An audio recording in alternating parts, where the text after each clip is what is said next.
Hey friends, and welcome back to another episode of Retirement Answers. My name is Jacob Duke, as always. In this episode, we're going to be walking through what I think might be the missing or the secret ingredient to a successful retirement. This is going to be something that I see most people overlook or don't pay attention to. In fact, they kind of disregard it. And so we're going to talk through that. But before we do, I wanted to highlight this week's listener review. And it comes in from Sean, and he gives the show 5 stars and says, "Practical information. Jacob is a great teacher, and I listen regularly." Well, Sean, thank you so much for that review. It means a lot to hear that it has been an impactful and positive podcast for you. If you're like Sean and want to give some feedback, please do. You can do that on Apple Podcasts, where you can leave a written review. All right, let's go ahead and jump into what I think the secret ingredient is to a successful retirement. Okay, so what do we think the missing ingredient is? I would say that it's flexibility, meaning we have to have the opportunity to have options or be flexible in our retirement plan. And this is going to crop up in 2 different ways. The first being, most people are trying to be exactly right about all things retirement. They're trying to plan it out exactly how they think it's going to go based on estimated or average returns they should get, or when's the perfect time to file for Social Security, and what's the best option, Medicare Advantage or Medigap or Medicare Supplement. All these different options, there's so many things to know, and many people want to be exactly right, and that's easy to understand, right? We're trying to do something we've never done before. It's very scary to leave a career or a job and have to make all these decisions that really impact you moving forward through the rest of your life, and some of these decisions are not reversible. So we're trying to make sure that our Monte Carlo simulation is 100%. We're trying to make sure we have the exact spending amount we think we're going to spend for the rest of our lives. All these different factors and things, we're trying to do them exactly right. So that's the first thing that a lot of people miss or mess up. They're trying to be exactly right before they take action and actually go into retirement. The second thing is they don't really have flexibility in their plan, meaning they're trying to max out how much they can draw from their portfolio every single month or every single year. They don't have any wiggle room there. They have to take their Social Security at 62, which means they're cutting back on how much their benefit is, but they're starting it sooner. All of their money might be tax deferred, which means they have a tax liability that sits there and waits for them moving forward throughout the rest of their life. And finally, maybe not having any cash or any after-tax assets to live on or draw from could be a huge issue moving forward. So those are some things that lead to no flexibility within your plan, meaning you have to do something rather than getting to do something. So those are the 2 different areas of flexibility that I wanted to talk through today, and go through that and see what some of the issues with those are, and maybe why these things are holding you back from a successful retirement. So the first one, going back to having to be exactly right on everything, having a Monte Carlo leading to 100% chance of success, all these different things, we're trying to plan it out exactly right. The hard part there is it often leads many to analysis paralysis. In fact, I get a lot of calls, emails, and people reaching out saying, "Jacob, can you review my plan? Can you make sure that I'm on track? Can you do all these things?" And those things are helpful, and I like to do that with people if they're wanting to work with me as a client ongoing. But the hard part is there's no way to know exactly what's going to happen. And it would be foolish of me to say that, yes, you are going to be successful in retirement if you follow this plan, because in fact, the plan is going to change. So we often have this analysis paralysis that it kind of pops in and really holds people back from retiring whenever they can. So they're trying to get it all dialed in exactly right and make sure there's no rock unturned. And that's fair. We want to be able to do that. We want to make sure we're covering the major risks that could come up in retirement. But I find that a lot of people end up never retiring, or end up retiring way too late because of this analysis paralysis and having to be exactly right every step of the way.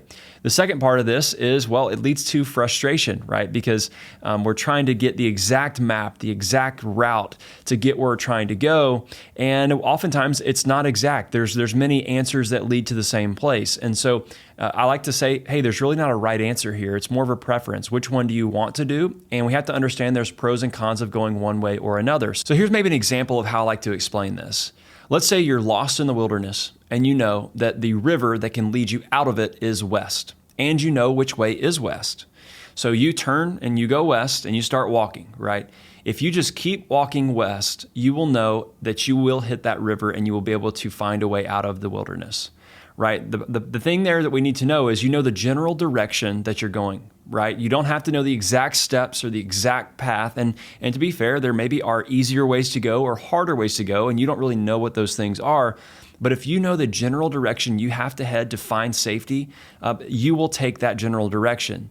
So the idea is not so much we have to know the exact trail or the exact path we're going to take to get out of this wilderness. All we know is we need to head in this direction. If we keep going, we will get there. So think of it that way. If you're trying to have a wonderful retirement, enjoy life, and succeed without running out of money and do all the things you want to do, what is the general direction that you need to be heading in? Does it mean that you need to change your allocation a certain way? Do you need to take your Social Security at a certain time? And then every step of the way, you're going to have to make adjustments. You're going to have to kind of change course a little bit here and there based on current events in the market, also current events in your life. Most of the time, we only want to make changes based on your circumstances changing over time. But just know that we want to find the general direction, and that's what a plan should do. It should send you in the right direction. More or less, I like to say, let's focus less on the plan and more on the fact that we are in the right direction. And then along the way, we're going to do some what I call planning or adjusting over time and say that's really where the magic happens. We have to be able to adapt and have flexibility. And so the only guarantee in all of this is that your plan is going to be wrong. And that's hard for a lot of people to accept, I find. Many people try to be exactly right. They try to plan it out exactly how they think it's going to go in terms of their performance they're going to get and how much money they can take from a portfolio. What I say is don't try to be exactly right, because your life, your circumstances, markets, economy, all these things are going to change over time. And it would be maybe unwise to assume that certain things will or will not happen. So what do? I say that you should focus on being less wrong tomorrow instead of being exactly right today. And I'll say that again. Focus on being less wrong tomorrow instead of exactly right today. And it's this idea of if we just keep walking, if we keep moving forward in the right direction, we'll know the best decision at that particular time. It's hard to plan out everything starting at age 60 at the beginning of your retirement, whenever you could live to 90, 95, perhaps even 100, and you think that your retirement plan is going to go exactly how you thought it would go 30 years in the future. That's just not realistic. Look back on your life. Has your life gone the way that you thought it would go? And the answer is no. It has not gone the way that you planned it or the way that you expected it to. So if history is any indicator of what the future might hold, we know that our plan will be wrong. So instead of trying to be exactly right, just focus on being less wrong tomorrow.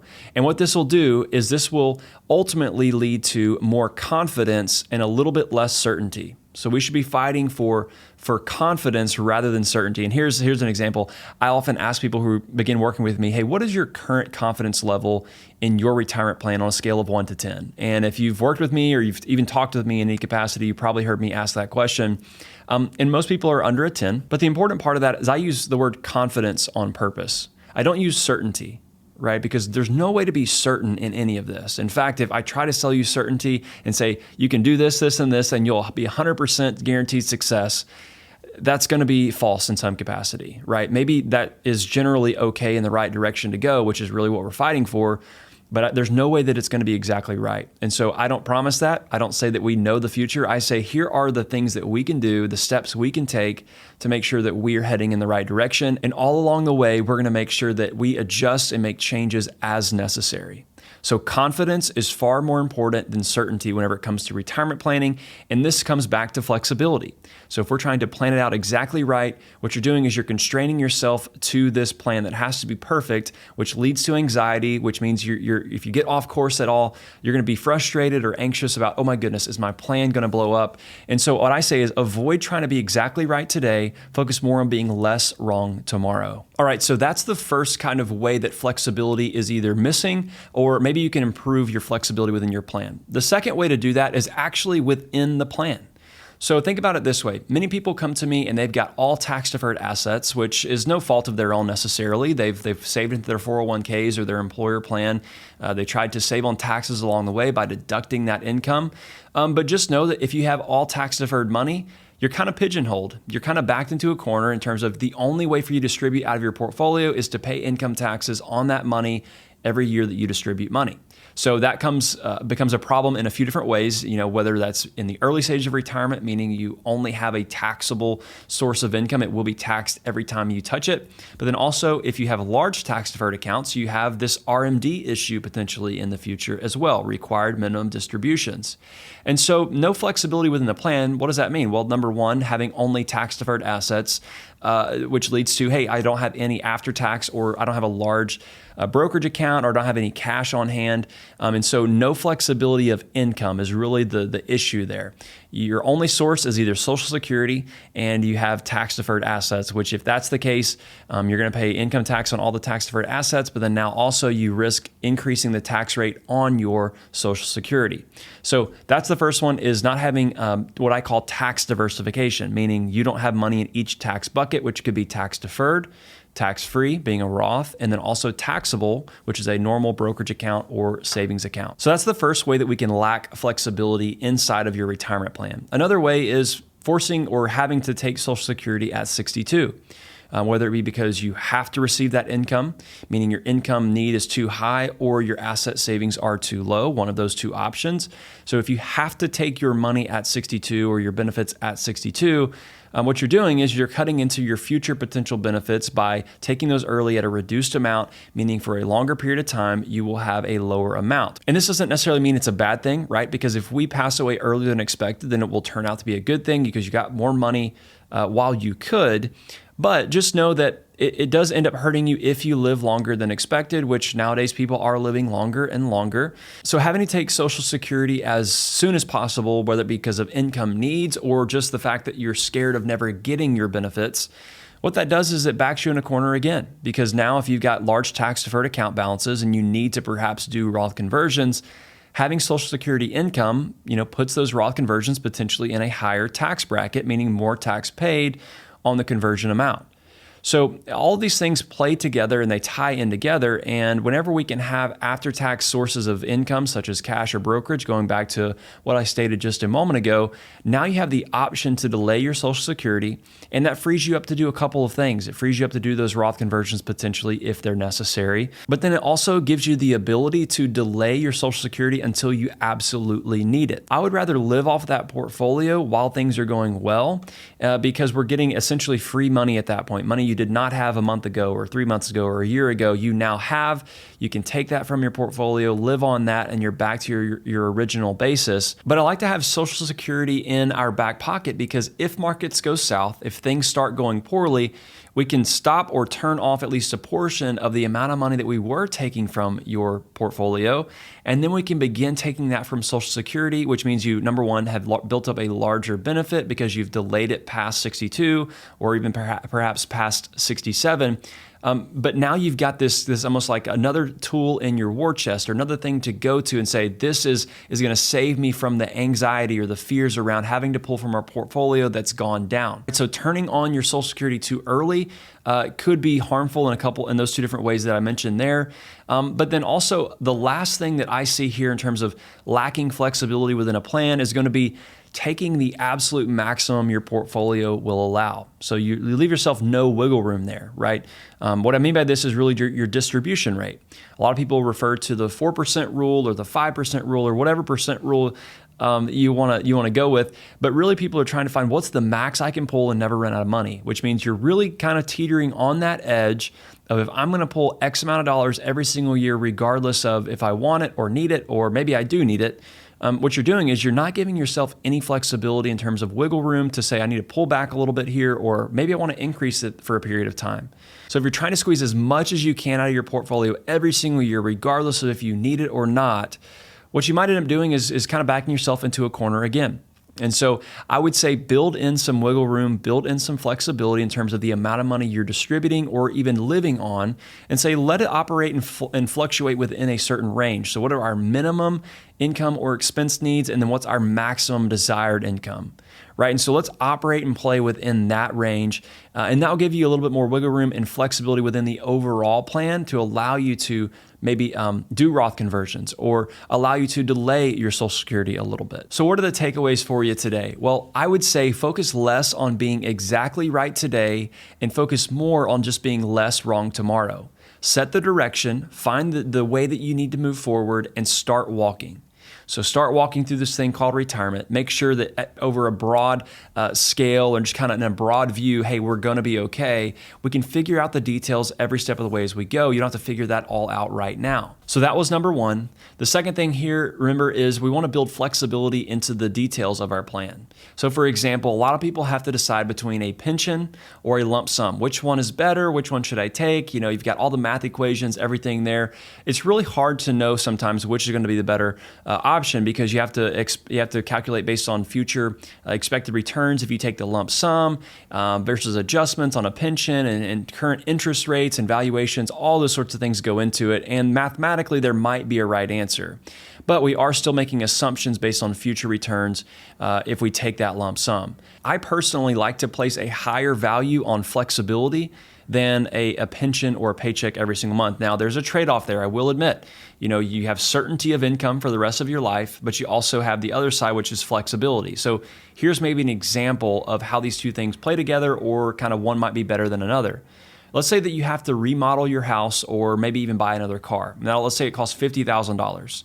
Your pension pays you $8,000 a month, or you have a lump sum of $1 or $2 or $3 million, whatever it comes out to be. Well, if you need to remodel the house or buy a car, you're probably going to want to do that all at once, meaning you need to have the cash available. If you were living, we'll call it paycheck to paycheck on a pension, well, you're getting that money every month, absolutely, but there's no way to say, I want a little bit extra now and then less later, right? Because the pension just pays you what it pays you. And so you don't have flexibility of how much you spend at certain times. You have to either not spend a little bit on the pension side, and you have to save some money over a few months to build up enough cash to buy those certain items or big expenses. Or if you have the lump sum, you can go take a chunk out of that, go buy the thing or do the remodel or whatever it is you're trying to do. And then now you can cut back on your spending on over the next few months, so that you can get back on track in terms of your total distribution on average. So having the lump sum gives you flexibility to do what you would like, when you would like, and then you can correct course over time, as opposed to the pension gives you more certainty in terms of your income. It will be there every single month, but it gives you less flexibility. So depending on your personality, kind of what you're looking for, you might make your decision based on that. But I personally value flexibility and the optionality of doing what I want when I want. So think of it this way for point number two. Here's the recap or the takeaway. Would you rather have to do something or get to do something? Personally, I would rather want to get to do something rather than have to do something. So I don't want to be told what to do in terms of my income and when I get to have it.